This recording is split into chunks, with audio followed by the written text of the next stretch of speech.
નમસ્કાર દર્શક મિત્રો, એન્કવરેજ ન્યૂઝમાં આપનું સ્વાગત છે. અમદાવાદ મ્યુનિસિપલ કમિશનર દ્વારા 9 ફાયર અધિકારીઓને ટર્મિનેટ કરવામાં આવ્યા છે.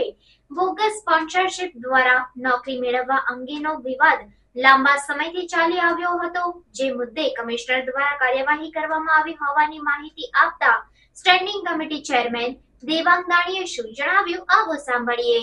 મહાનગરપાલિકાના અધિકારીઓ જે છે નાગપુર ફાયર કોલેજની અંદરથી ડિગ્રી મેળવી હતી, પરંતુ ડિગ્રી મેળવવા માટે જે પ્રક્રિયા કરી હતી, ફેક સ્પોન્સરશિપ લેવામાં આવી હતી, પરિણામે એમની ફરિયાદો ઉઠી હતી. પર એના ઉપર વિજિલન્સ ઇન્ક્વાયરી મૂકવામાં આવી અને વિજિલન્સ ઇન્ક્વાયરીની અંદર આ પુરવાર થયું. પરિણામે એ લોકોના ખુલાસા પણ માગવામાં આવ્યા, પરંતુ આ 9 જણા પાસેથી કોઈ સંતોષકારક ખુલાસા પ્રાપ્ત થયા ન હતા. પૂરતો સમય આપવામાં આવ્યો. અંતે કમિશનર દ્વારા આજ રોજ આ તમામ જે 9 અધિકારી છે એને ટર્મિનેટ કરવામાં આવ્યા છે.